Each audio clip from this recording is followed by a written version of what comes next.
What's up, water people? It's Retta Race back at Retta Swim with another new video. What would most swimmers say is probably their favorite day of training? Fin days! Whoa, whoa, whoa, whoa, whoa, whoa, whoa, yeah, we are in the place to be, yeah. Just saying the word fin actually puts a giant smile on my face. There's nothing better than the feeling of soaring through the water like a mermaid, a dolphin, or just yourself with the extra boost that fins provide. This swim gear staple has evolved enormously over the years, giving us swimmers plenty of options. So much so that you may be wondering what type of fin to use when in your training. Well, Retta Swim has got you covered as we go through the pros and cons of fins in general, as well as the three primary categories. There are definitely those people in the world who consider using fins cheating. As a swim coach and a master swimmer, I am not one of those people. When used at the right time, fins can give swimmers enormous benefits that help supplement everything else they're doing in and out of the pool. Whether you use long or short fins, the piece of equipment still gives you more surface area to push against the water than your normal foot size alone. This means you can shift more water per each movement, increasing your speed through the water. Wearing fins can actually help encourage you to kick rather than just drag those legs behind you. Engaging your glutes, hamstrings, other powerhouse muscles helps increase your overall cardiovascular work, giving you mucho fitness benefits throughout your workout. Fins also provide some buoyancy. This unique element actually helps swimmers work on their body position while wearing fins without even trying. Your hips are naturally a little bit higher on the water due to those floating things on your feet. Ankle flexibility is also a monster benefactor of wearing fins. Wearing fins periodically can help you get in the habit of focusing on both directions of the kick, both the up kick and the down kick, especially the upper kick, which is oftentimes forgotten in regular swimming. The more flexible your ankles, the more you can whip those feet to and fro when kicking normally without fins. So now that we know the general benefits of wearing fins overall, which ones are right for you? Long fins are what we typically associate with snorkelers and open water divers, but they certainly have a place in the pool as well. The long blade provides a much greater surface area than your feet alone to get the most bang out of your buck, or kick. Your leg muscles are fully engaged, and you can kick both flutter and dolphin on your back, belly, side, a number of different positions, under the water, over the water.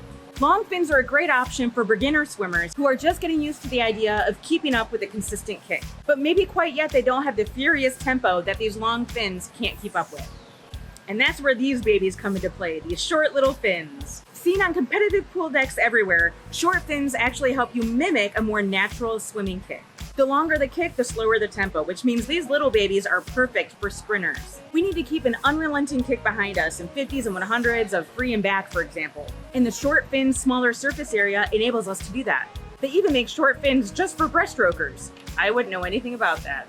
I find wearing smaller fins is often a lot easier to push off walls during a flip turn, as well as pushing off the wall for send-offs. Moving on to the third category of fin, we have a monofin, which is one of my favorite tools to use in the pool and is probably the most underrated. A monofin is just as the name implies. It's literally one fin and it has a foot garage for each of your feet, but it's connected. So you have no choice but to keep your feet and your legs together. That makes it ideal for beginner swimmers who are getting used to the idea of having to keep their legs together in butterfly. This is the entry-level Finesse monofin. Finesse is the first company to actually develop monofins, and they have a lot of different options on the market. This is the most basic, and it works great for me. Although I do have a love-hate relationship with it. I love it for the first few 25s, and then when my abs, my glutes are burning, I want to throw it out of the pool. But that's how I know it's working. I love doing underwater shooters or just working with fly drills, really anything where a dolphin kick is involved. This is perfect and can help you develop a powerful one.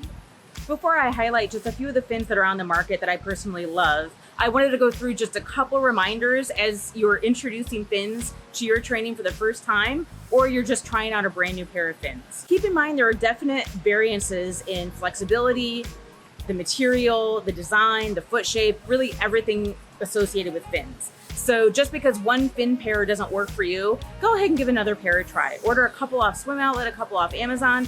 Go ahead and try out different ones with different strokes and see how they feel for you. It's definitely a personal preference. My other piece of advice is to definitely not rely on fins as your primary tool. You want it to supplement your training, but not be the core of your training. When introducing a brand new pair of fins, be prepared for blisters, possible foot cramps, possible leg cramps, just until you get used to the piece of equipment. Some people even wear socks. There are special fin socks, but you could also just use regular old socks.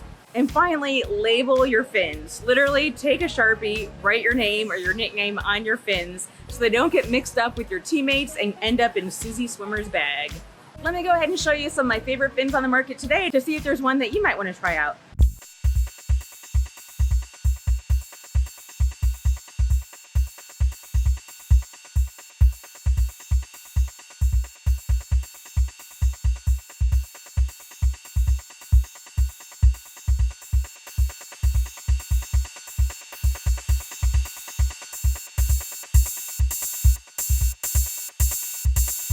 As always, thanks so much for watching. Leave me any comments under the video below. Don't forget to subscribe and ring the bell so that you're notified of all my videos I release on a weekly basis. Until next time, happy swimming!